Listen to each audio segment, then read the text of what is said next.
Good morning, babes. Merry Christmas, Happy Kwanzaa, Merry Hanukkah, whatever it is that you celebrate, which I'm assuming, you can tell me if I'm wrong, but I highly doubt it. Everybody who's listening to this soft and silky voice celebrated Christmas 2 days ago. Once again, I didn't think I was going to make a video. I feel like they usually don't do New Year's videos, New Year's chapters. I feel like Christmas and New Year's they don't usually do. Oda might have been feeling guilty that he took off probably 5-6 weeks in the last 2 months. Is that accurate? That is accurate. I think this is the third or fourth chapter in like 2-3 months. I might be being dramatic, but solid enough chapter. There's definitely some interesting things that were happening here. Some kind of throwbacks, some new things that were found interesting, and some things that we just needed confirmation, I guess, from even last chapter.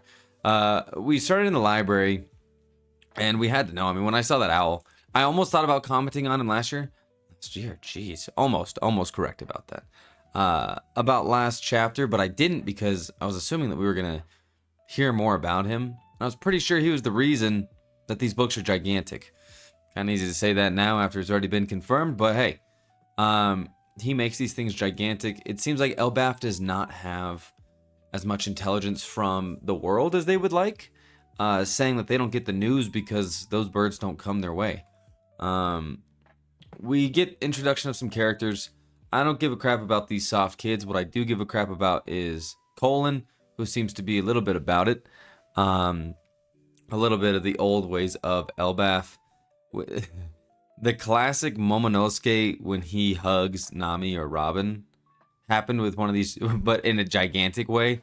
And I found that really funny because Sanji's just absolutely pissed. The fact that Luffy took the sword from this giant kid, which I mean is still a solid swing. It's nothing crazy, especially at this point. But that's hurting just about everybody else. Buffs through it.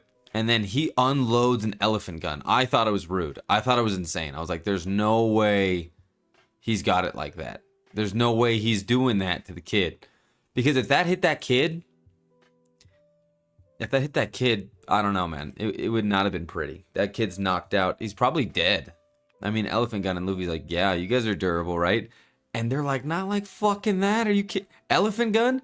He had hockey on that bitch and everything. If you go back, I'm like, dude, like, that was a solid punch. You punched fucking Kaido with that shit. Then you're unloading in an elementary school on some kid?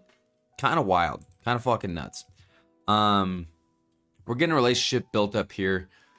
Between Ripley and her kid, and understanding that she's dating a human, married to a human.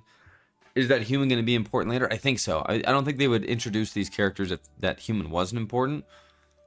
Who that is and why that matters, I don't know. But I think that we'll find who that human male is eventually. Something that was also pretty huge is I want to see this conversation between Robin and Saul. Two very smart people that are very in the know about what's happening in the world, and they're probably going to bounce some interesting ideas off of each other. Something that I found super interesting was Frankie talking about the treasure tree of Adam. Now, I assume that there was only one tree. They could have confirmed this previously, that there was more than one tree. They're saying that there's a couple. What do you say, 5? Said there's a couple, just scattered around. I thought this was the only one. I assumed it because I thought that this is where they were getting what was for the Sunny. I think that we're going to learn something that might make the Sunny more powerful, especially as we go into this kind of endgame mode, which I think is important. And I think that that's going to help Frankie be the best carpenter in the world and help the Sunny go around the world. So I think that that's part of his dream, just kind of shoved in there a little bit, which was pretty sweet. Everyone gets the new wardrobe change, kind of similar to the Lego situation. I'm trying to think about when they first started this. I feel like it was post. No, that's a lie. They've been changing fits the whole time. It just seems like it's more of a big deal now. It seems like they're making it more of a big deal in even more of these recent chapters, like changed fit. Whereas like in Alabasta, when they changed fit, it was just kind of like immediate and we're on the move. But it seems like it's a whole thing. It's like, this is what they look like. Here's their full fit. Like, buy merch now. Fucking slide forward in One Piece Treasure Cruise. Cool fits, though. I'm just bitching.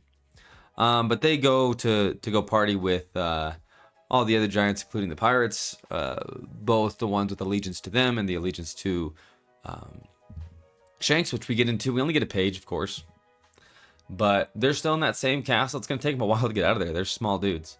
They want Loki. They want Loki. They want to release Loki. I'm assuming. I don't know why else they would want him, unless they want him to like team up in some way, and he doesn't seem to play well with others. And even if he gave them their word that if they released him that he would team up, I doubt it. And I think that Loki is on a level extreme. I think that he's like Emperor level, just skipping there immediately.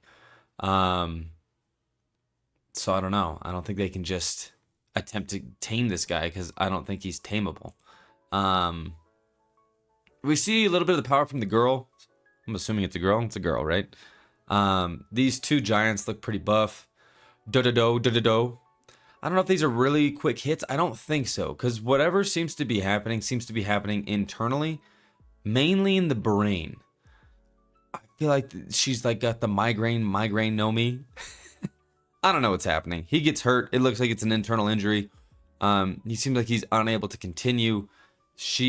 But it's an attack. It's clearly an attack, and it's clearly her power. It doesn't seem like it's anything Conquerors wise, but it seems to have somewhat of a similar effect.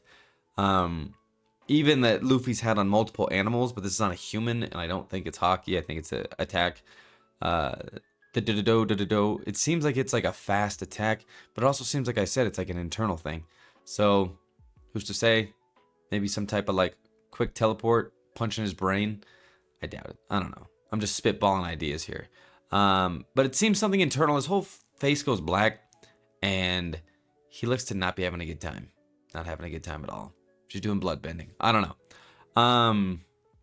So they're like, I need you to tell me where Loki is. So they're going to go to Loki. It seems like they're going to pass over the Straw Hats and the Giants.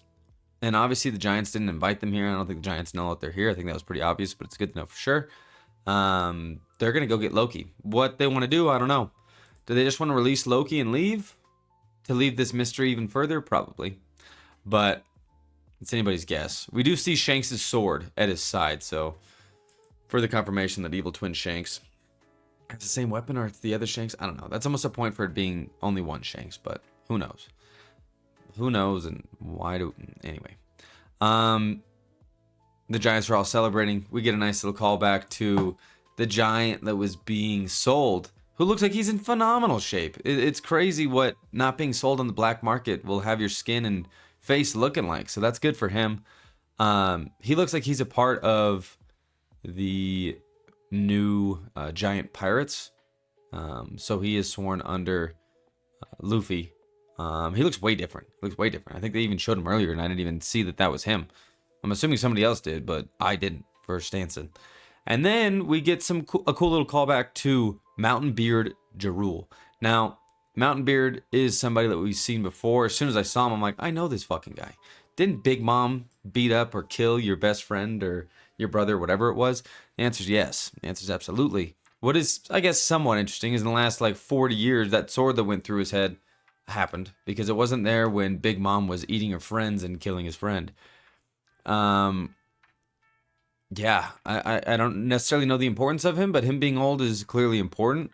He's got a sword through his head. Was that Loki? I don't know. Whatever that might have been, who knows for sure. But he's made an appearance. Bragi seems interested. Not much else besides that. I mean, it's not like we got a bunch. We knew that he was a leader, and still probably is a leader to this day, when he was back in the Big Mom child era. But to what he really will do for us now, I don't know. That's it. That's all I got. They say there's no break next week, so we're going to get another one next week. I'm excited to see it. I'm excited to see more about the mysterious beings coming from Emu that are in the giant castle that want Loki. Why? I don't know. Are they working with the person that Loki talked to? Maybe. All that we know is that Loki's going to be an absolute problem for whoever is going to have to face him, which seems to be the good guys. That's all I got. You guys have a blessed new year. Keep it safe, keep it civil, and I'll catch you later.